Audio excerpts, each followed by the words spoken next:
Hello, everyone. Hope you all are doing fine. Without being cheesy today and coming direct to the point, Catch Them Young and its whole team show its solidarity towards Mahabharati and feel proud of being an Indian and our Indianness. भारतीय सशस्त्र सेना और हमारी सरकार जो देश के आन बान शान के लिए चौबीसों घंटे चाक चौबंद रही, उनके इस अदम्य साहस और शक्ति की कैच दम यंग जितनी सराहना करे उतनी कम है, क्योंकि उनसे ही हम हैं, हमारी राष्ट्रीयता है, हमारा वजूद है। मैं हूं आपकी होस्ट शिप्रा शर्मा।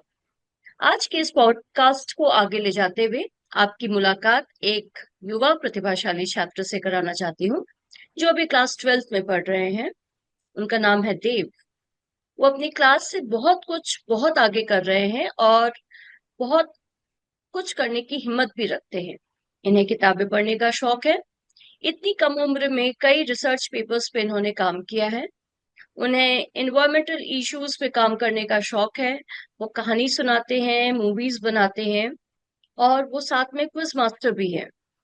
आपको यूएन में भी इन्वायरमेंटल इश्यूज पे अपनी बात रखने का मौका मिला। आप विज्ञान का इस्तेमाल करके रियल वर्ल्ड चैलेंजेस को एड्रेस करना चाहते हैं। छोटी उम्र में उन्होंने कई जगहों पर अपनी प्रेजेंटेशंस दी हैं। उन्होंने साइंस के कई क्षेत्रों में नेशनल और इंटरनेशनल उपलब्धियां भी हासिल की है। तो ज्यादा देर न लगाते हुए let's welcome Dev Karan today. Thank you, ma'am. Dev, how are you doing? And tell me about you and your background. Yes, ma'am. My name is Dave, and I'm a high schooler from DPS Noida. I'm also the vice head boy of my school, and I'm doing really well today. And I feel very proud and happy to be on this platform. I originally come from an agricultural background in Haryana, and my grandfather was in the army as well. So, due to that, my family has been introduced to the entirety of this country because they were often posted in almost every single part of the nation. And I think that helped me a lot because over time I gained a perspective of the entire country. And whenever I study or work, it gives me a world nationwide perspective as well. So, Oh, that's great. And it's good to hear that you are having many feathers, like from army background, from agricultural one, and you are making a, bridge towards both of the fields. So, Dev, yes, ma'am. please share your specific community projects that you have worked on, which is related to environmental issues. Yes, ma'am. As I mentioned before, I originally come from an agricultural background. And once, when I was discussing with my grandfather, I found out that a lot of food is wasted due to diseases. Mm-hmm. And hence, the first projects I worked on was to find a new method to find diseases in crops before they are visually detected, so we can cure them easily.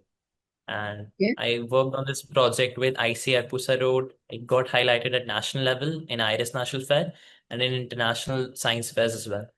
And we are currently also developing a model which can be sent to the field and can easily and affordably tell when the disease is about to set in. Another project which I worked on is Pondura, which is a youth-led community initiative, which I started with a few of my friends in high school. So in that, what we do is we go to different ponds.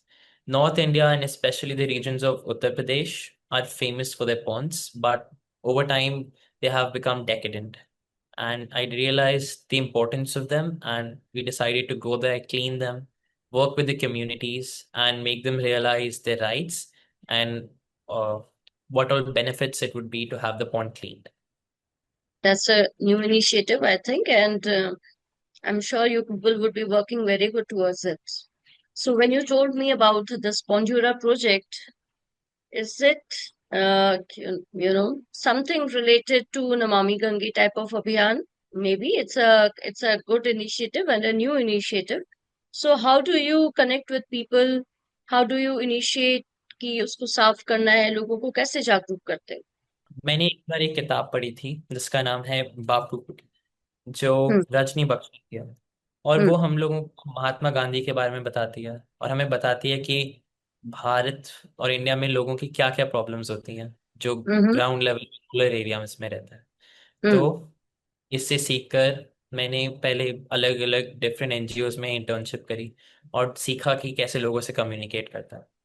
Hmm. But सबसे main important बात ये होती है कि जब हम किसी community पे जाते हैं तो हम लोग उनको पहले सुनना चाहिए कि उनकी प्रॉब्लम्स क्या हैं, क्यों हैं।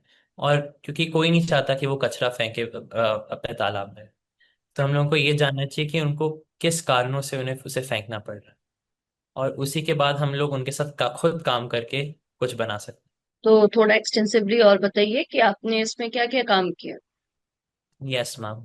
मैम, हम लोगों ने जब प्रोजेक्ट स्टार्ट करा था तो हम लोगों ने डीएम ऑफ गौतम बुद्ध नगर को भी रीच आउट करा था, एंड उन्होंने हम्म। हमें उनके ऑफिस में बुला के गाइड करा था कि हमें प्रोजेक्ट कैसे स्टार्ट करना चाहिए और कैसे इनिशिएट करना चाहिए। उसके हम्म। बाद हम लोगों ने डीएम और SDM of Dadri and BDO उनसे भी बात करी थी, और उन्होंने हम्म। हमें पॉन्ड एलोकेट करके बता दिया था कि हमें कौन सी ऑर्गेनाइजेशन के साथ काम करना चाहिए फंडिंग प्रोक्योर करने के लिए, और कैसे पॉन्ड साफ होते हैं। उसके हम्म। बाद हम लोगों ने रिसेंटली ही बिस्लेरी के साथ भी कोलैबोरेशन करा था, और बिस्लेरी के साथ हम लोग कुछ अगले दिनों में ही जा रहे हैं अबूपुर, जो यहाँ से कुछ मेरे घर नोएडा से आधे घंटा दूर है, और वहाँ हम्म। पे हम लोग एक बड़े तालाब पे काम करना शुरू करने वाले हैं। हम लोग डेवलपमेंट ऑल्टरनेटिव्स के साथ भी टच में थे, जो एक एनजीओ है दिल्ली में, एंड हम हम्म। लोग साथ भी काम करने की कोशिश कर रहे हैं कि हम लोग एक पॉन्ड क्लीन करना स्टार्ट करें। मेन अभी जो एक पॉन्ड हम लोग जिस पे काम कर रहे हैं वो अबूपुर ही होगा। एंड हम लोगों के ने एक और कम्युनिटी के साथ रीच आउट करा था जो हरियाणा में है, और वो काफ़ी ज़्यादा इंटरेस्टेड थे अपना पॉन्ड क्लीन करवाने के लिए, और हम लोग उनसे भी कम्युनिकेट कर रहे हैं, उनकी पंचायत से भी, और हम देख रहे हैं कि उनकी प्रॉब्लम्स क्या हैं एंड कैसे हम लोग और फंडिंग प्रोक्योर कर सकते हैं पॉन्ड क्लीन करने के तो ये आपका पर्सनल ग्रुप है बॉन्डूरा, या आपके स्कूल के थ्रू स्पॉन्सर्ड है, और उसमें कितने बच्चे आपके साथ शामिल हैं? लिए। यस मैम, पॉन्डोरा हम लोगों का खुद का प्रोजेक्ट है, ओके। एंड हम लोगों ने अपने स्कूल से काफ़ी ज़्यादा सीखा और सोचा कि हम लोग जो जो पढ़ते हैं हमें इसे इम्प्लीमेंट कैसे करना चाहिए। हम्म। एंड हम लोगों की कोर टीम में कुछ 5-6 बच्चे थे, एंड हम्म। हम लोग जब भी किसी सेशन में जाते हैं तो हम लोग लिंक्स फ्लोट आउट करते हैं कि हम लोगों को वॉलंटियर्स चाहिए, और हम उन लोगों को इनवाइट करते हैं। तो मेन टीम 5-6 लोगों की होती है जो सब कुछ डिसाइड करती है, आइडिएट करती है और कैसे हमें काम करना है। ओके। मुझे लगता है कि आपको लोकल जनता का काफी सपोर्ट मिलता होगा when you do this type of work, because हमारी बहुत सारे जो इनिशिएटिव्स है गवर्नमेंट के, वो कहीं ना कहीं फाइल्स में दब जाते हैं, but when young people like you come forward and do the things from your own, so people take it like एक उनके लिए एक प्रेरणा के ही आप स्रोत बन के काम करते होगे। And it's really very good. And before I end this question, I just want to know कि इसकी प्रेरणा कैसे मिली आपको? There would be something which inspired you to do Bondura and these type of projects. Yes ma'am. Hmm. Ma'am, पोर्टोरा पे काम करने के लिए हम लोगों ने नवंबर 2024 में, मैं और मेरा दोस्त अपना एक, जैसे मैंने आपको बताया था, एक हम लोग मॉडल बना रहे थे हम्म। डिजीज डिटेक्ट प्लांट में। तो हम लोग करेक्ट। सोनीपत के खेत के पास गए थे, और वहां पे हम लोगों ने देखा कि वहां पे एक बहुत बड़ा सा तालाब था, बट वो हम्म। पूरा तालाब किसी कारण से बहुत ज्यादा गंदा था और बैंगनी कलर में था, पूरा पर्पल। और हम हम्म। लोगों ने उनसे कि ये ऐसा क्यों है, कि ये इतना गंदा क्यों है। उन्होंने बोला कि बहुत सालों पहले वो उसे पीने के लिए इस्तेमाल करते थे, वहां से पानी इस्तेमाल करते थे, अपने गाय और भैंसों के लिए भी इस्तेमाल करा करते थे, बट उसमें काफी ज्यादा केमिकल्स डल चुके थे वहां पे। लोग अपना कचरा और सीवेज भी उस वहीं पे डाल रहे थे, हम्म। इसलिए वो बहुत ज्यादा गंदा हो चुका था। और ये रीजन देख के हम लोगों को लगा कि हमें इस पे भी कुछ काम करना चाहिए। एंड उसके बाद हम लोगों ने अमृत सरोवर स्कीम के बारे में पढ़ा, और पढ़ा कि उस वो कैसे काम करती थी, और उसने 100 Pond's across India. Uttar Pradesh, अच्छा। इंडिया पे काम करने का डिसाइड करा था। हम्म। एंड उसके बाद क्वाइट रिसेंटली हम लोगों ने एक आर्टिकल भी पढ़ा था टाइम्स ऑफ इंडिया में, जो बताता है कि पॉन्ड्स कितने इंपॉर्टेंट है हमारे नेशन के लिए। And correct. फिर हम कहा कि सारे के सारे साइंस उसी की तरफ जा रहे हैं, तो हमें उस पर कुछ काम करना शुरू करना चाहिए। दैट्स इंस्पायरिंग देव। क्या गवर्नमेंट ऐसे जो प्रोजेक्ट्स हैं उनको फंड करती है, या इस तरह के प्रोजेक्ट्स को आगे ला करके कुछ बड़ा करने की सोच रही है? Yes ma'am. मैम हम लोगों ने लोकल गवर्नमेंट के साथ काम करा है और वो सब बहुत रेडीली काम करते हैं। वो सब चाहते हैं कि पॉन्ड्स क्लीन हो और इन्वेस्टमेंट भी आए। For okay. Example, you most of the cases में आजकल एक और अच्छी चीज़ हो रही है कि प्राइवेट कंपनीज और एंटरप्राइजेस भी अपनी CSR एक्टिविटीज़ के थ्रू ऐसे इन्वायरमेंटल प्रोजेक्ट्स को फंड करती है। हम्म। एंड उससे बहुत ज़्यादा हेल्प होती है हम जैसे ऑर्गेनाइजेशंस को और बाकी फेलो ऑर्गेनाइजेशंस को भी। आपने बताया कि आप आईसीआर मूसा रोड के साथ कुछ प्रोजेक्ट्स कर रहे हैं जिसमें आप प्लांट डिजीज के बारे में डिटेक्ट कर लेते हैं। आपका ऐप या आपका जो सॉफ्टवेयर है वो डिटेक्ट करता है। So being a plant lover, being a you know greenery lover, if I say, because I just take care of a small kitchen garden at my place, I do want to know कि हम advertisements काफी सारे देखते हैं कि एक stick मिलती है, आप उसको पेड़ों में डाल दो तो वो न्यूट्रिएंट का काम करती है। These type of advertisements are coming in general these days.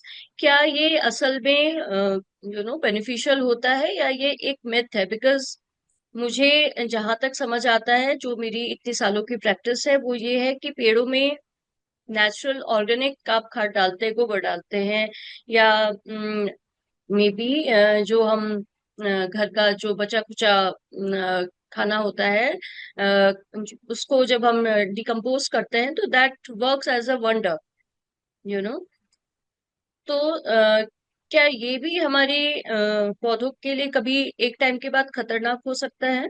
और अगर ये होता, अगर बाय चांस ये तो ऑर्गेनिक है, अदरवाइज इनऑर्गेनिक चीजें या केमिकल्स हम डालते हैं, तो उससे पेड़ों के खराब होने का खतरा कितना, हमारी जो क्रॉप है, हमारे वेजिटेबल्स हैं, उनके खराब होने का खतरा कितना होता है? Yes ma'am.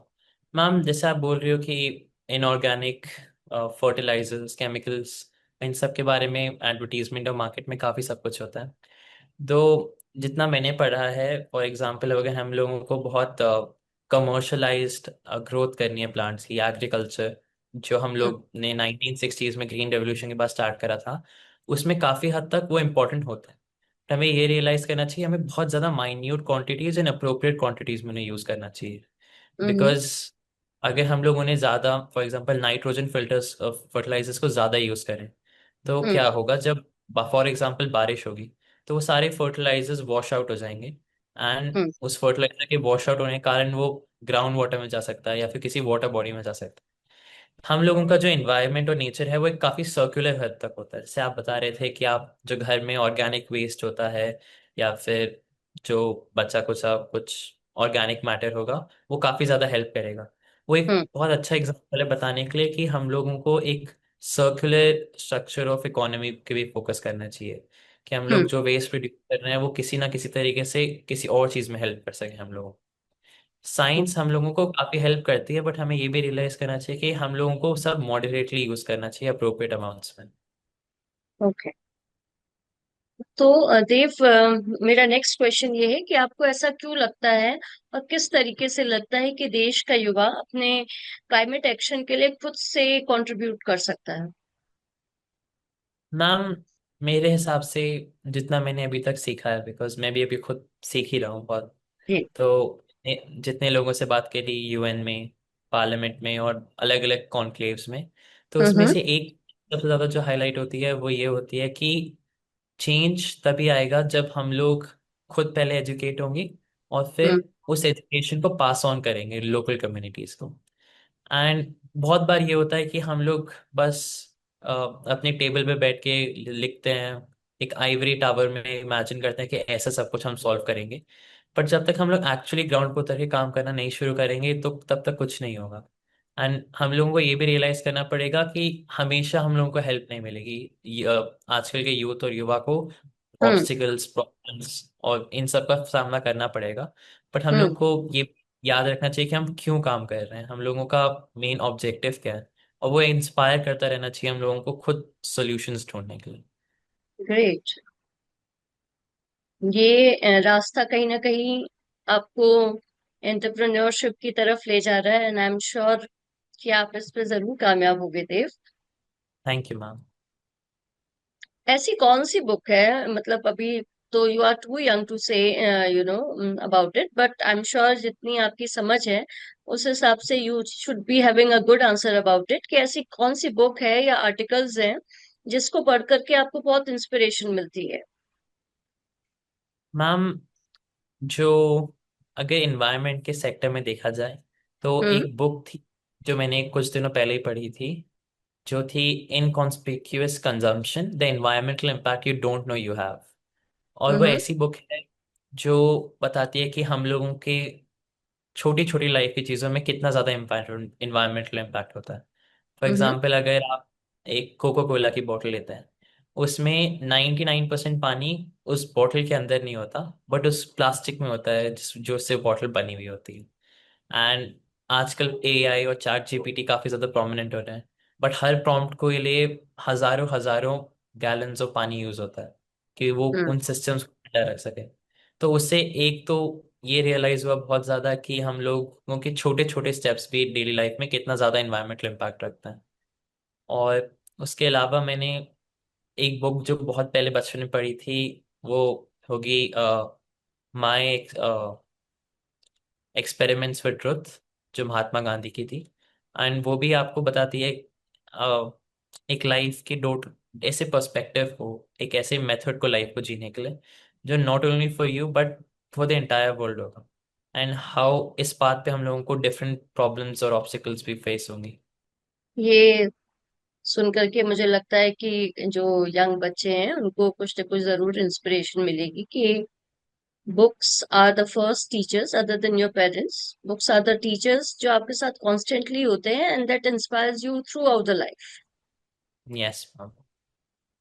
पढ़ाई लिखाई के अलावा देव, एक डिफरेंट बात जो मैंने आपके बारे में जानी थी वो ये थी कि आपको मूवीज बनाना बहुत पसंद है। तो आप किस तरह की मूवीज बनाते हैं, और उन मूवीज के क्या ये इंटरटेनमेंट से रिलेटेड होती हैं, या इन मूवीज के जरिए आप कोई संदेश देते हैं, और क्या ये सीरियस टॉपिक्स पे भी होती है? Yes ma'am.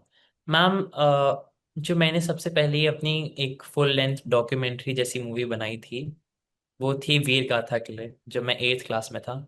उसके लिए मैं ओके। टॉप 25 भी सेलेक्ट हुआ था नेशनल अवार्ड के लिए। ओके। और उससे पहले मैं बचपन में ऐसे वीडियो रिकॉर्ड करता रहता था, बट उससे मुझे इंस्पिरेशन मिली, रिकग्निशन मिला, और उससे हम्म। मेरा मन उस पर और प्रोजेक्ट्स पे काम करने के लिए गया।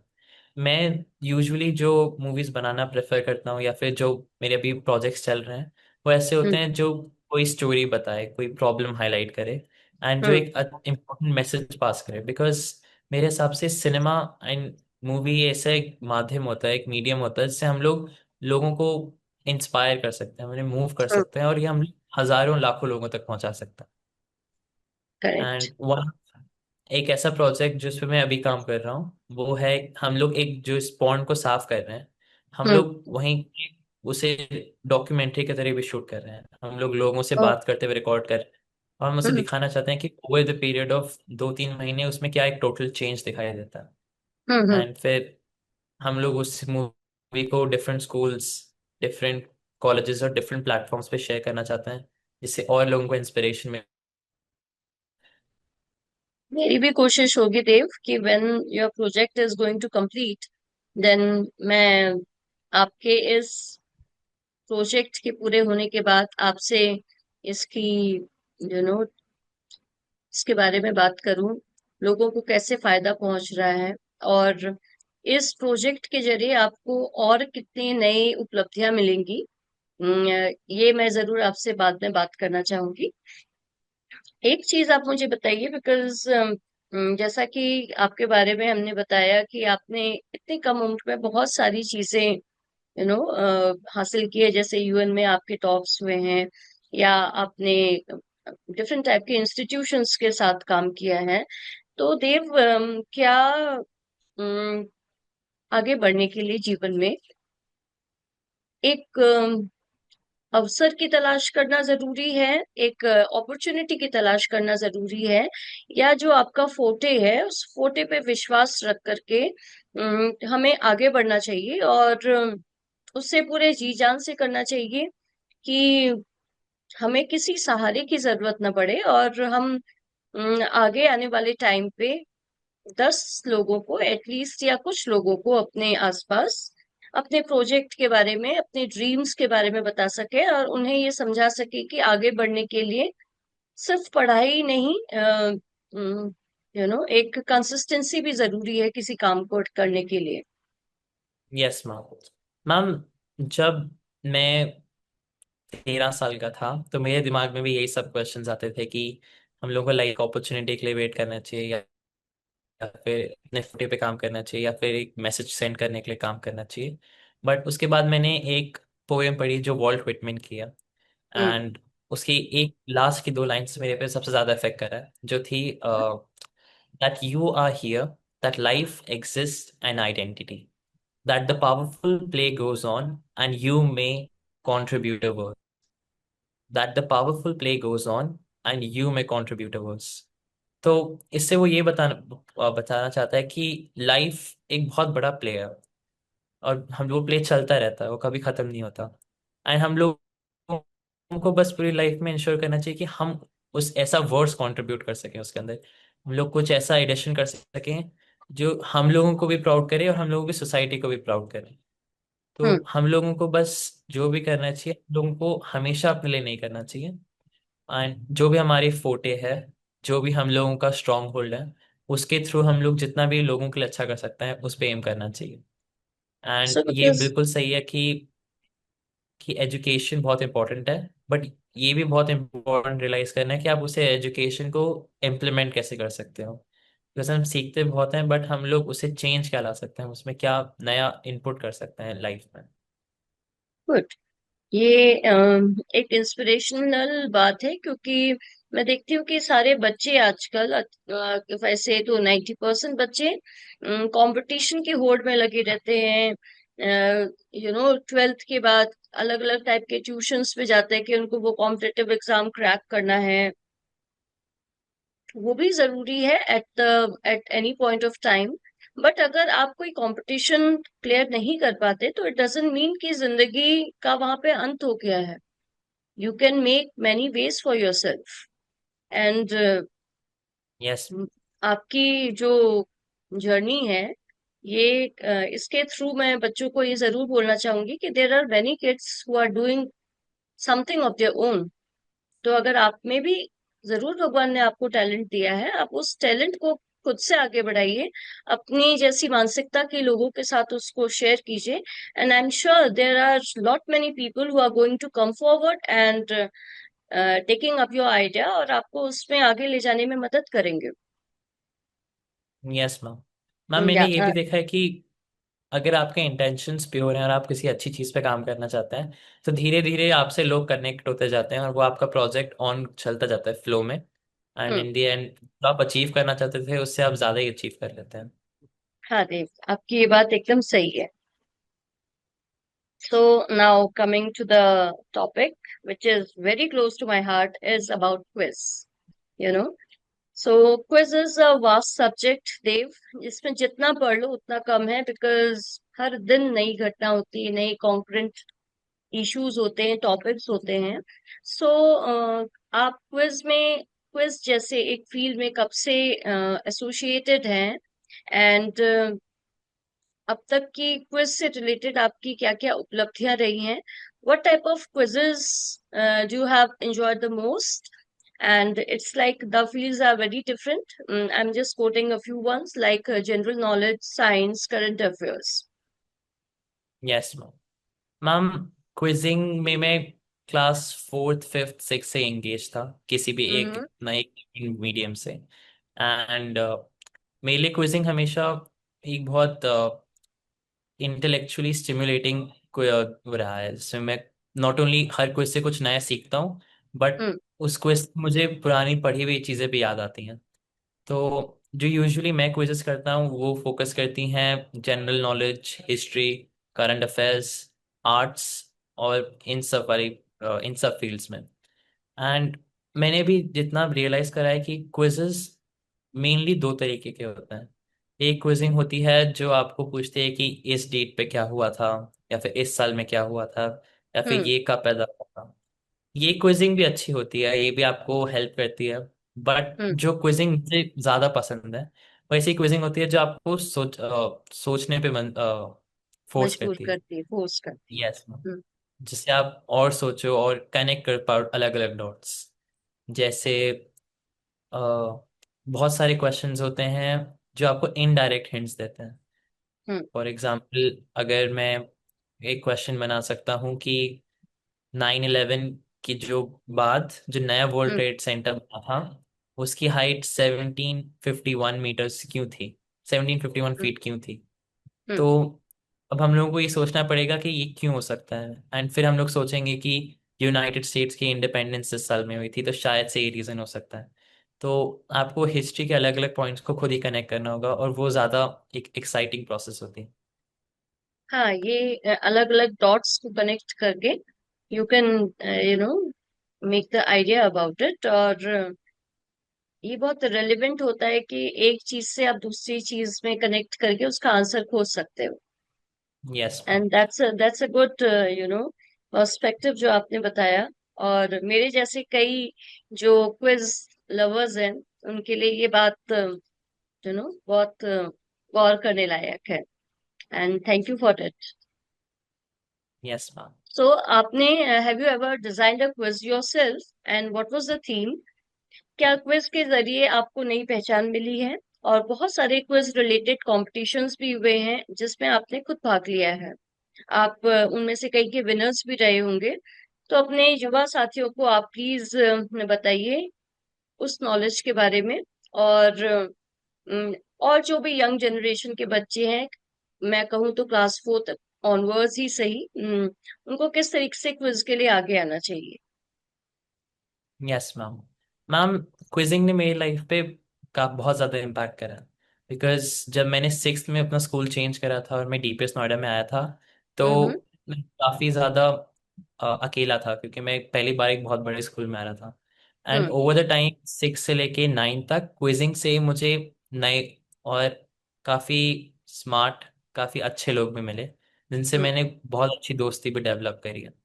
एंड यूजुअली जब भी मैं किसी क्विज में जाता हूँ, तो ऑफ कोर्स उसमें competitive स्पिरिट तो होती है लोगों के साथ, बट हम्म। मेनली आप नए लोगों से मिलते हो, और वो नए लोगों के पास भी इंटरेस्टिंग व्यूज पॉइंट्स, और उनसे आपको इंस्पायर होने का मौका मिलता है। हम्म। अगर किसी को भी क्विजिंग में और पार्ट लेना है और सीखना है, तो क्विजिंग में सबसे इम्पोर्टेंट पार्ट होता है कि आप कभी भी क्विज के लिए बैठ के पढ़ नहीं सकते। बिकॉज हम्म। अगर आप वो करोगे तो आपकी पूरी जिंदगी चली जाएगी, पर तब भी कुछ ना कुछ तो छूट ही जाएगा। छूट जाएगा। क्विजिंग क्विजिंग में आप जैसे कहीं चल रहे हो, तो आपको बस हर चीज़ ऑब्जर्व करनी पड़ती है। जैसे अगर आपने न्यूज़ में एक छोटा सा आर्टिकल का पीस पढ़ा, और वो कुछ 1-2 महीने बाद क्वेश्चन की तरह आ सकता है, तो आपको हम्म। हमेशा अवेयर रहना पड़ता है कि आप कहाँ पे हो, यूनिवर्स, वर्ल्ड, यहाँ सब में क्या हो रहा है। हम्म। और जो भी आप पढ़ो उसको याद करने की कोशिश करो।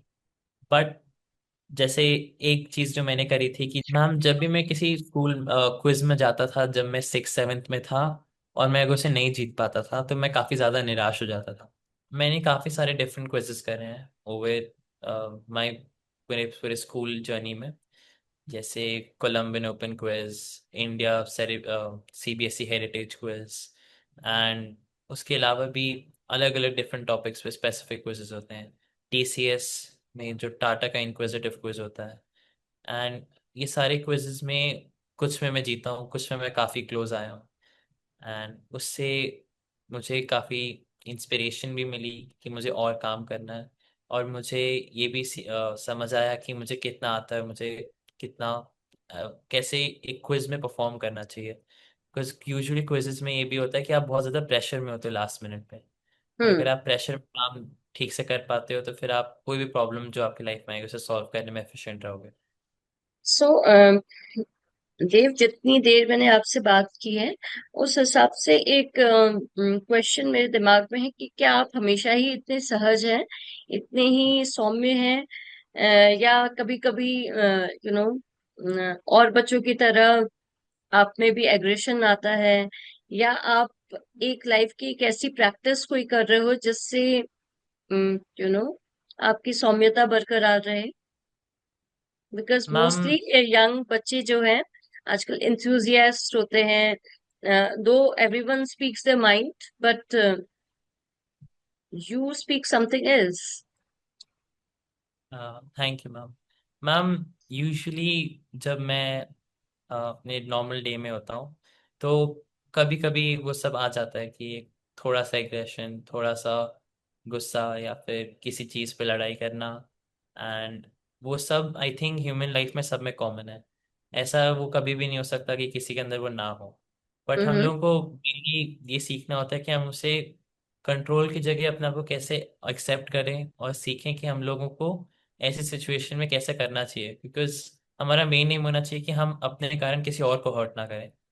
हम्म। एंड हम लोग ऐसा तो हम लोग एक दिन में कभी परफेक्ट बन नहीं सकते। तो हम लोगों को धीरे धीरे सीखना पड़ेगा।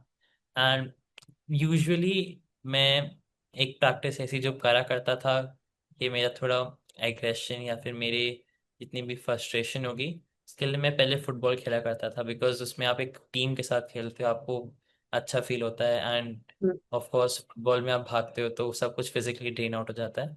बट 10th और 11th के बाद वो थोड़ा सा कम हो गया। इसलिए मैं आजकल कोशिश करता हूँ कि जब भी मुझे सुबह टाइम मिले मैं जल्दी उठूँ और भागने जाऊँ। हम्म। एंड मैं चाहता हूँ कि मैं वो कंटिन्यू करूँ और अपनी लाइफ के through out. Good, I am sure अगर आपकी कोई सिबलिंग है तो he would be learning from you. Ma'am, मैं ओनली चाइल्ड हूँ, बट मेरे कजन्स हैं छोटे, और अच्छा। उनसे भी लड़ाई हो जाती है। बट मैं हाँ, बट कोशिश करता ठीक हूँ है। कि आई अंडरस्टैंड कि आप बहुत जल्दी बात मान भी जाते हो, तो बीइंग एन एल्डर या एट बोथ द साइड्स, है ना? So now the question is about something about our country, our nationality, if I say, and the spirit within us. So, देव, हम एक नए कालखंड की ओर जा रहे हैं। अभी आपने देखा कि आज ही सीज फायर हुआ है after staunch battle and all both the countries with India and Pakistan. तो एक ऐसा देश जो खुद ही हमसे अलग हुआ और खुद की जिद पे अलग हुआ, आज वो 75 ईयर्स के बाद भी ऑलमोस्ट वहीं खड़ा है जहां से शुरू हुआ था। और उनका जो वहिशियाना एक्ट था पहलगाम में, वो बहुत ही निंदनीय था। तो बिकॉज आप एक स्टूडेंट भी हो, तो इसलिए आपसे ये पूछना, आपकी राय जानना बहुत जरूरी है कि ऑपरेशन सिंदूर के बारे में आप क्या सोचते हैं। और अगर मौका मिलता, जैसे चंडीगढ़ में अभी हुआ था कि सिविल डिफेंस सर्विसेज के लिए कॉल आउट हुए थे and there were thousands of children in the ground to participate in that, तो अगर आपको अगर ऐसा कोई मौका मिले तो आप किस तरीके से सहयोग देना चाहेंगे? अपनी गवर्नमेंट को, अपनी आर्म फोर्सेस को, या अपनी सोसाइटी को? Yes ma'am. मैम, मैं पहले यही डिस्कस करना चाहूँगा कि जो भी रिसेंटली डिफरेंट अपहीवल्स एंड एस्केलेशन हुई थी इंडिया और पाकिस्तान के बीच में, हम्म। वो मेरे हिसाब से एक यूटोपियन वर्ल्ड में ऐसा नहीं होना चाहिए। बिकॉज इवन तो हम लोगों की नेशनल पॉलिसीज और आइडियोलॉजीज में डिफरेंस होंगे, हम हम्म। लोगों को किसी भी इंश्योर करना चाहिए कि हम लोग कोऑपरेट करके काम करें और लड़ाई ना हो। बट हम्म। हम सैडली यूटोपियन वर्ल्ड में नहीं रहते, एंड ये रियलिटी है कि लड़ाई होती है। बट फिर हम लोग को ये भी याद रखना चाहिए कि इवन दो लड़ाई हो रही है, दो मेजर कंट्रीज के बीच में हो रही है, यूजुअली जो फाइनली एंड में सफ़र करते हैं वो होते हैं जो ऑन ग्राउंड भी होते हैं। For correct. एग्जाम्पल, दोनों कंट्रीज में काफ़ी सारी कैजुअलिटीज भी हुई। हम्म। एंड ये भी सही है कि हम, ये भी बिल्कुल करेक्ट है कि हम लोगों को अपनी कंट्री को डिफेंड करना चाहिए। एंड हम लोगों को एक जियो पॉलिटिकल स्केल पे हम लोगों को अपना कैसे पोजीशन करना है। बट हम लोगों को वो एंगल पर्सपेक्टिव को देखते हुए ये भी देखना चाहिए कि ज़्यादा लोगों को हार्म ना हो। हम लोगों के जो खुद के कंट्रीमैन हैं उनको भी ज़्यादा कैजुअलिटीज, हार्म या प्रॉपर्टी लॉस ना हो।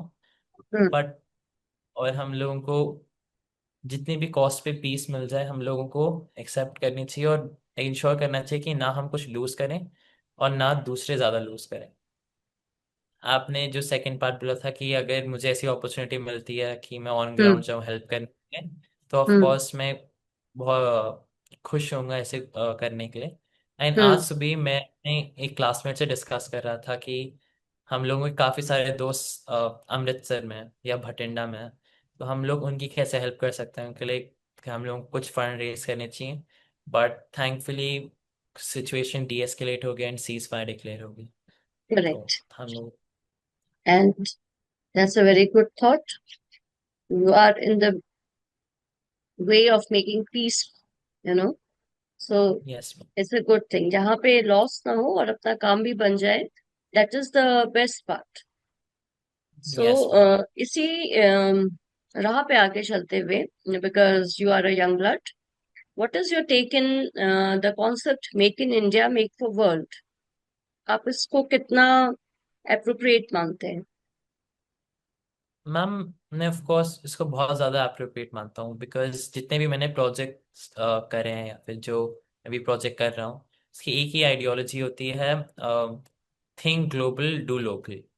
कि हम लोग एक ग्लोबल पर्सपेक्टिव सोचें बट अपनी हम्म। लोकल प्रॉब्लम्स को उससे tackle भी करें। Because okay. At the end of the day, अगर आप कोई रिसर्च प्रोजेक्ट पे काम कर रहे हो जिससे आप कुछ प्रॉब्लम सॉल्व करना चाहते हो, हम्म। तो रिसर्च इम्पोर्टेंट है, बट आप उसको एक सोशल लाइफ में, एक रियल लाइफ सिचुएशन में कैसे इम्प्लीमेंट करोगे, वो बहुत हम्म। ज़्यादा इंपॉर्टेंट फैक्टर होता है आजकल हाई स्कूलर्स जैसे मैं, हम लोगों के प्रोजेक्ट्स में। और हम लोगों को ये make in India make for world एक काफ़ी इंपॉर्टेंट आइडियोलॉजी और कॉन्सेप्ट है जो हम लोगों की करंट गवर्नमेंट भी प्रमोट कर रही है। और हम्म। हम लोगों को ये different different and different parts of across India में पहुंचाना चाहिए। जैसे मैं रिसेंटली एक डिस्ट्रिक्ट लेवल साइंस फेयर में गया था। वहाँ पे मैंने देखा कि अलग अलग पार्ट ऑफ उत्तर प्रदेश, मेरठ, हम्म। लखनऊ, यहाँ से बच्चे आए हुए थे। एंड हम्म। उन्होंने अपनी जो डेली लाइफ में प्रॉब्लम फेस करते हैं उन्हें कैसे सॉल्व कर रखा है, और उनके आइडियाज़ कितने अच्छे हैं। तो फॉर एग्जाम्पल, जिन लोगों के पास रिसोर्सेज हैं, अपॉर्चुनिटीज हैं, उन लोगों को इंश्योर करना चाहिए कि ऐसे आइडियाज मेन स्केल पे आए और इन आइडियाज को इम्प्लीमेंट करा जा सके, एंड जिनके वो आइडियाज हैं उनको ड्यू क्रेडिट भी मिले। तो ये मेरी आइडियोलॉजी होगी इसके ऊपर। Good. Dev, how do you update with the current global challenges? Update yourself. Yes, ma'am. Ma'am, there are different sources of news which ultimately help you to keep yourself aware. One of the most important would be, it might sound a bit old, but the newspapers always help. Hmm. And example, in Times of India as well, there is a Hmm. small column which comes every Sunday by Joy Bhattacharya, and it has 10 questions which are very intriguing, very inspiring. Correct. Makes you want to read, to learn more. Yeah. And another way to keep yourself aware is to join communities. For example, in my school, in our club, Enigma Quiz Club, Hmm. we inspire the juniors to post resources every day, everything which is happening, and then they read, search articles, and post it on the group. And Mm-hmm. we also have uh, this concept called Question of the Day, QOTD, Mm-hmm. in which Mm-hmm. we post a question every day and then we collect the answers from everybody. And when we get the answers, we make a tally list on Google Sheets and see who was the most persistent and who has the most correct answers, and give the person an award. Okay. So because you told about your QTT and your school schedule, so आपको लगता है आज के time पे कि school assemblies का एक life long impact पड़ता है स्टूडेंट लाइफ में and throughout your life as well? Yes ma'am. School assemblies जो कंडक्ट करी जाती हैं, उससे हम्म। ऑफ कोर्स काफी ज़्यादा इफेक्ट पड़ता है स्टूडेंट के ऊपर, बिकॉज वो एक मेथड होता है कुछ नया सीखने का, कुछ नए व्यूज़ देखने का। And hmm. ऑल्सो आपको डिफरेंट एक्सपीरियंसेस भी इंट्रोड्यूस होते हैं। बिकॉज मुझे अभी भी याद है कि जब मैं सिक्स में था, मैंने एक ऐसी असेंबली में एक क्वेश्चन करा था, एक आंसर करा था जो क्वेश्चन रेज हुआ था, एंड उसके बाद मुझे चॉकलेट भी मिली थी। तो अरे वाह। तो उसके कारण मुझे और मन करा कि मुझे और आंसर देने में, फिर ऐसी पूरी जर्नी कंटिन्यू होती रही। So, how do you see appreciation and encouragement in life? Because there is a theory जहाँ पे लोग इस तरीके से बोलते हैं कि अगर आपको मान लीजिए अगर मैंने कोई काम किया और that is in the favour of someone, I'm not asking you for any type of, appreciation and all. But if someone appreciates others, तो वो मोरल बूस्टिंग में असल में सहायक होता है, या it is just a mayor thing जो लोग सोशल कर्टसी के नाम पे लोग आजकल भूल जाते हैं? Ma'am I think so. एक बहुत ब्लंट और ब्रीफ फिलोसफी इस पे जो एग्जिस्ट करती है, जो मुझे काफ़ी पहले अट्रैक्ट करा करती थी, जो थी expectation is the main cause to misery. कि अगर आप किसी चीज़ को भी एक्सपेक्ट कर रहे हो तो आपको बुरा at the end of the feel होगा। हम्म, बट हम लोग ऐसा नहीं कर सकते, हम ह्यूमंस हैं और हम लोग हम्म, एक्सपेक्ट करते हैं चीज़ों। बट हमें एक चीज़ याद करनी चाहिए कि अगर हम किसी की हेल्प कर रहे हैं तो हम लोगों को ये देखना चाहिए कि हम लोगों को शायद ऐसी अप्रिसिएशन या उनसे थैंक यू मिले या ना मिले। बट अगर उनको एक्चुअल हेल्प हुई तो हम लोगों को उसी से सेटिस्फैक्शन रखने की कोशिश करनी चाहिए। और एक और चीज़ ये होनी चाहिए कि अगर हमारी कोई हेल्प कर रहा है तो हम उसे अप्रिशिएट करें, उसे प्रॉपरली थैंक यू करें। बिकॉज हम लोग एक सोशल एनिमल है, और वो बिल्कुल सही है। और हम लोग को इंश्योर करें कि हम लोग किसी और को बुरा ना फील करवाएं किसी भी तरीके से। और जैसे हम्म। हम लोग अपने आप को ट्रीट करना चाहते हैं वैसे ही दूसरों को भी ट्रीट करें। ये बहुत गूढ़ बात कही है आपने, एंड मेरे जैसे लोगों को भी प्रोबेबली इससे कुछ सीखने को मिलेगा. So now I just come to your different question, जहाँ पे एक नई पर्सपेक्टिव पे बात करना चाहती हूँ कि how do you find a common man's attitude towards animals who are based in the flora and fauna of the nature, जो जंगलों में रहते हैं? इसके अलावा pet animals are based on their pet parents. So India is a country of vividness. So in our culture, in our celebrations, we make them a part of our lives. So can you please let me know about your opinions regarding it? Ma'am, pet culture और पेट parents India में एक बहुत growing concept है जो काफ़ी large scale पे हमें witness हो रहा है। हाँ. हम वो एक बिल्कुल सही बात होती है कि लोगों को इमोशनल सपोर्ट या फिर इन सब के लिए पेट्स चाहिए होते हैं। बट हम लोगों हम्म. को ये भी याद रखना चाहिए कि काफ़ी हद तक उस हमारी एक्सेसिव ओवर केयर से उस पेट्स को ना कोई डैमेज पहुंचे। Because hmm. यूजुअली काफ़ी सारी स्टडीज़ के हिसाब से अगर हम उनको ज़्यादा केयर करें तो उनकी सर्वाइवल इंस्टिंक्ट खुद भी ख़त्म हो सकती है। हम्म. एंड एक लार्ज स्केल पे देखा जाए तो इंडिया में हमेशा से डिफरेंट एनिमल्स, फ्लोरा, फौना एक बहुत इंपॉर्टेंट एस्पेक्ट रहे हैं हम लोगों के सोशियो कल्चर का भी। हम्म. तो जब इंटरनेशनल पॉलिसीज और डिक्लेरेशंस होती हैं उसमें एनिमल क्रूएल्टी को लेबल करने से पहले हम लोगों को एक कम्युनिटी से भी डिस्कस करना चाहिए कि वो उनके लिए इम्पोर्टेंट क्यों है, वो उनके ट्रेडिशंस के लिए इम्पोर्टेंट क्यों है। एंड हम्म. फिर एक डिसीजन लाना चाहिए। एंड मेरे हिसाब से जो कॉमन मैन और वो कैसे फ्लोरा एंड फौना को देखता है, जो मेनली कॉमन मैन एक अर्बन एरिया में रहता है उनके लिए फ्लोरा एंड फौना एक ब्लिस होगा। वो हम्म. है, ड्रीम करते होंगे कि वो इस अर्बन हेल्थस्केप से निकल के जंगलों में जा पाए और ऐसे देख पाए। क्योंकि करेक्ट. आजकल अनलाइक सिर्फ 50 साल पहले जानवर देखना बहुत कम हो चुके हैं हम लोगों को। बिकॉज हम्म. अगर आपको एक बर्ड भी दिख जाती है तो हम लोग काफ़ी हद तक थोड़ा इंटरेस्टेड और खुश हो जाते हैं उससे। हम्म. हम लोगों को नेचर से कनेक्टेड रहना चाहिए जिस किसी भी तरीके से हम रह सकें। एक छोटा खुद का गार्डन या फिर किचन गार्डनिंग जैसे आपने बताया था। हम्म. एंड ऐसे छोटे छोटे से भी हम लोगों को अगर किसी भी तरीके से इस मंडेन और स्ट्रेसफुल लाइफ से हैप्पीनेस मिल सके तो ऑफ कोर्स क्यों ना करें उसको। So, Dave, while studying in school, you got the opportunity to present your projects in major premier institutions like IIT Delhi, IIT Roorkee, ICAR Pusa Road, and many more. तो आपको ये chance कैसे मिला? और टू गो फर्दर, एआई के जरिए किस तरीके से आप सॉल्यूशंस प्रोवाइड कराते रहोगे? Yes ma'am. मैम, मैं कहूँगा कि एक चीज़ मैंने जो डिस्कवर करी है over the period of time वो ये है कि हम लोगों की अपॉर्चुनिटीज और बहुत ज़्यादा सारी एग्जिस्ट करती हैं। एंड ऑफ कोर्स हम लोगों को अब ऐसी जगहों पे अगर हमें लगता है हम लोग कुछ एक्चुअल अच्छा चेंज कर सकते हैं, हमें अप्लाई करना चाहिए। और एक हम्म. और बहुत इम्पोर्टेंट चीज़ मैंने सीखी वो है कि अपॉर्चुनिटीज एग्जिस्ट तब भी करेंगे अगर हम लोग उनके लिए पूछें। अगर हम हम्म। लोग डोर पे नॉक करके पूछेंगे नहीं कि वो पॉसिबिलिटी है या नहीं, तो क्या पता हमें वो मिले या ना मिले। For correct. एग्जाम्पल, जब मैंने आईआईटी दिल्ली में एक रिसर्च इंटर्नशिप करी थी, जहाँ हम्म। पे मैंने जो पोल्यूशन था डिफरेंट सिटीज़ का इंडिया के स्टेट्स में, उनको एनालाइज करा था और बताया था कि ट्रेंड्स कैसे हो रहे हैं। वो ऐप मुझे ऐसे मिली थी बिकॉज मैंने उन प्रोफेसर को ईमेल पढ़ करी थी देख के कि वो इस प्रोजेक्ट पे काम कर रहे हैं, और हम्म। लकीली मुझे उनका रिप्लाई मिल गया कि हाँ, हम लोग नए माइंड्स के साथ काम करना प्रेफर करेंगे। और उनको इंटरेस्टिंग भी लगा कि मैं क्या क्या पढ़ चुका हूँ और मैंने क्या क्या डिफरेंट प्रोजेक्ट्स हैं, और उन्होंने मुझे इसके लिए नॉमिनेट करा।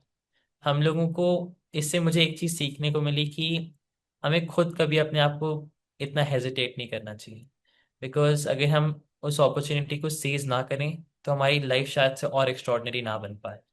हम्म। एंड आपने जो दूसरा क्वेश्चन बताया था एआई के बारे में, हम्म। एआई बहुत ज़्यादा इंपॉर्टेंट होने वाला है, not only for the present but for the future also. And hmm. हम किसी भी तरीके से एआई को यूज़ कर सकें, it would be a great help, because for example the project I worked on, rice blast disease and detection of hmm. Early detection of such diseases in rice plants, उसमें okay. भी हम लोगों ने ultrasonic images ली थी उन plant से, और हम्म। उनको एक मशीन लर्निंग मॉडल, एक एआई मॉडल के थ्रू पास करा था। और फिर उस एआई मॉडल ने बहुत एफिशिएंटली 99% एक्यूरेसी के साथ बता दिया कि इसमें डिजीज है या नहीं है। और हम्म। फिर ऐसी ऐसी डिफरेंट अपॉर्चुनिटीज, ऐसी डिफरेंट सॉल्यूशंस में जो इम्प्लीमेंट हो सकते हैं आई, वो एक बहुत इंटरेस्टिंग एस्पेक्ट है, एक साइंटिफिक रिसर्च और एक कम्युनिटी प्रॉब्लम सॉल्वर के पॉइंट ऑफ व्यू से।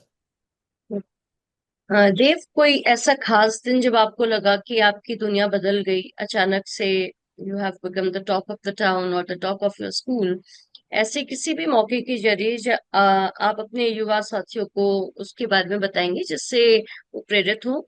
क्योंकि सफलता मेरे अनुसार किसी बड़े अवसर का की मोहताज नहीं होती है, उसका इंतजार नहीं करती है। छोटी छोटी उपलब्धियां भी आपका जीवन परिवर्तित करती है। Yes ma'am. मैम, मेरे लिए कोई एक ऐसी अपॉर्चुनिटी जो थोड़ा लाइफ चेंजिंग होगी, वो होगी जब मुझे एक दिन ऐसी रात को एक ईमेल आई कि मुझे एक डेलीगेट की तरह चूज करा गया यूएन के लिए। हम्म। और मुझे तब रियलाइज नहीं हुआ कि ये कितनी बड़ी चीज़ है, बट फिर अगले दिन सुबह उठ के मुझे पता चला कि ये कितनी बड़ी चीज़ हो सकती है मेरे लिए। एंड पर उससे मुझे एक और चीज़ ये सीखने को मिली कि आप अगर सिर्फ सक्सेस और सिर्फ ऐसी अपॉर्चुनिटीज़ के लिए काम करोगे तो आपको वो शायद से ना मिले, और उसके बाद फिर आपको डिसअपॉइंटमेंट भी होगा। बट अगर आप सिर्फ काम करते रहो और जो आप अचीव करना चाहते हो, ऑन फॉर एग्जांपल अगर किसी को क्लाइमेट में काम करना है, वाटर प्रॉब्लम्स में काम करना है, तो इंस्टेड कि वो इसलिए काम करे कि मुझे यूएन में इनविटेशन मिले, वो नहीं करना चाहिए, बट ये काम करना चाहिए कि मेरे आसपास मेरे कम्युनिटी वालों को हेल्प हो। तो मैंने उससे ओके। ये सीखा। Oh, that's good, because you are a speaker as well. तो TEDx में भी आपने फोटे किया था। तो do let us know about your TEDx experience and what do you understand again by the consistency word? Because TEDx में कम उम्र में आना is not a child's play. Yes ma'am. Ma'am, वो मुझे अपॉर्चुनिटी मेरे स्कूल के थ्रू मिली थी, और ओके। हम बोला गया था कि हम लोगों को एक वीडियो रिकॉर्ड करके भेजनी है किसी यूनिक टॉपिक पर। और हम्म। मैंने वो टॉपिक रखा था कि हाँ, on the topic of romanticism. तो अगर हम्म। मैं रोमांटिसिज्म बोलता हूँ तो हम लोग यूजुअली रोमांस और ये सब सोचते हैं, बट हिस्टोरिकली अगर हम देखा जाए तो वो टॉपिक नेचर से कनेक्ट करने के लिए था कि हम लोग एक ऐसी लाइफ में, एक ever busy going on life में, पीस काम सिर्फ नेचर के थ्रू ही फाइंड कर सकते हैं। और फिर मैंने हाईलाइट करा था उस टॉक में कि स्टूडेंट स्पेसिफिकली उसे कैसे कर सकते हैं। ओके। सिर्फ 1 मिनट रुकना, 1 मिनट अपने नेचर को ऑब्जर्व करना, किसी पौधे को देखना, या फिर सिंपली किसी बादल को देखना जो ऊपर आसमान में जा रहा है, उससे हम लोगों को कितना खुद में शांति और पीसफुलनेस फील हो सकती है। Good. So, before we wrap up, I just want to know what is the effect of social media in your life, because it's a concurrent thing. Everyone talks about social media. So, how do you use it? Ma'am, social media पे अ, मैं usually कोशिश करता हूँ कि मैं ज़्यादा prevalent ना रहूँ, मैंने जो मैंने पहले सोचा था 14, 15, 16 में कि रियलाइज सोशल मीडिया इतना भी अच्छा नहीं होगा मेरी डेवलपमेंट के लिए। बट फिर मुझे रिसेंटली और एनालाइज हुआ कि सोशल मीडिया एक बहुत पावरफुल टूल है, बिकॉज आप करेक्ट। सिर्फ एक क्लिक थ्रू हजारों और हजारों लोगों तक पहुंच सकते हैं। हम्म। जैसे एग्जाम्पल, हम लोग कोई प्रोजेक्ट पे काम कर रहा हूँ मैं या फिर मेरी टीम, तो हम लोग अगर उसे एक सोशल मीडिया पोस्ट की तरह भेजें तो हम लोग को हम्म। डिफरेंट अपॉर्चुनिटी मिल सकती है, रिकग्निशन मिल सकता है, और लोग जान सकते हैं कि हम क्या कर रहे हैं और हम लोग क्यों कर रहे हैं। तो सोशल मीडिया इम्पॉर्टेंट है, वो एक इंटीग्रल पार्ट भी हो चुका है हम लोगों की डेली लाइफ में, जो हमारी करंट जनरेशन है। और हम्म। हम लोगों को ये भी रियलाइज करना चाहिए कि सोशल मीडिया इतना पावरफुल टूल हो सकता है, बट हम्म। सोशल मीडिया एक बहुत एडिक्टिव चीज भी हो सकती है जो आपकी प्रोडक्टिविटी कम कर सके। तो उसको भी एक ड्यूल टिप नाइफ की तरह हमें बैलेंस करना चाहिए। ओके। सो आप कोई भी सोशल मीडिया यूज करते हैं, like for your personal use? Ma'am मैंने यूट्यूब 11, 12 अभी तो सब कुछ ऑलमोस्ट बंद कर रखा है, बट हम्म। मैं कभी कभी फॉर एग्जांपल लिंक्डइन यूज करता हूँ, ओके। और Discord to communicate with others, और ये सब कुछ। Okay, great. और आज का लास्ट क्वेश्चन, जाते जाते मैं आपसे ये पूछना चाहूंगी कि आप खाली समय में क्या करते हैं, और आपका घर, आपकी फैमिली या आपकी जो इंटरेस्ट है वो आपके लिए कैसे स्ट्रेस बस्टर का काम करता है? मैम अगर फॉर एग्जांपल मुझे काफ़ी स्ट्रेस फील हो रहा है किसी चीज़ से कारण, तो मैं कभी कभी अपनी फैमिली के साथ बाहर वॉक करने चला जाता हूँ, या फिर उनसे बात करता हूँ, उनसे पूछता हूँ कि हम्म। उनकी लाइफ क्या क्या उन्होंने सिचुएशन में कैसा करा होगा। और हम्म। अगर मुझे लगता है कि कोई और बात करने के लिए नहीं है, तो मैंने रिसेंटली एक टाइप राइटर खरीदा था, तो मैं वो ओ। टाइप राइटर लेता हूँ और मैं उसमें लिखने लग जाता हूँ जो भी मैं सोच रहा हूँ, उसे ऐसे शिफ्ट करता हूँ, उसकी आवाज़ कि इतनी उसकी तेज तेज आवाज में थोड़ी सी मेरी कंफ्यूजन कम होती है, और फिर मैं अपने आइडियाज और थॉट्स एक कोहेसिव वे में प्रेजेंट कर पाता हूँ किसी चीज में। टाइपराइटर के बीच पे उंगली भी तो फंस जाती है देव। मैम फिर वो तो फिर एक्सपीरियंस से हम लोगों को देखना होता है, हाँ, वो तो। correct. It's a fun part which I told. Otherwise, you have your ways to bust your stress. So, Dave, it was a wonderful session today with you, and I just hope children and the elders would really care about you and your achievements, and will try to inculcate how to go forward with the consistency. Thank you so much, yes. Dave, for your time. और आज के लिए बस इतना ही। ऐसे मुश्किल समय पे जब सारा देश एकजुट है, आपने हमें सुना, हमें प्यार किया, हमारे लिए इतना ही काफी है। हमारे बच्चों की कामों को, जज्बों को सराहें और उन्हें भी उतना ही प्यार दें। उन्हें पर्सनली भी आप मैसेज करके अप्रिशिएट कर सकते हैं। सोशल मीडिया में हमारे प्लेटफॉर्म्स को आप लाइक करें और अपने विचार हमारे साथ रखें।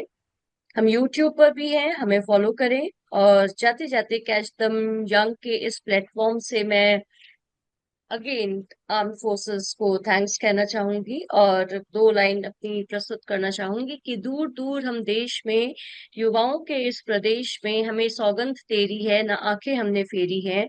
खड़े हैं हम, डटे हैं हम, बस आबान की देर है। माँ तू सिर्फ एक है, स्वर्ग से भी नेक है। तेरी शान में सदा हम हंसते लड़ते जाएंगे। माँ भारती तू भाग वाली, तेरी गीत गाएंगे, तुझको ही सजाएंगे।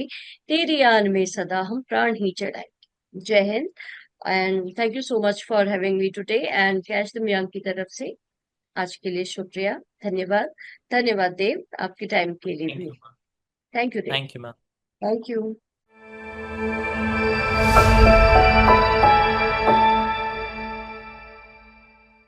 It is a platform where several thoughtful themes and questions emerge naturally and seamlessly.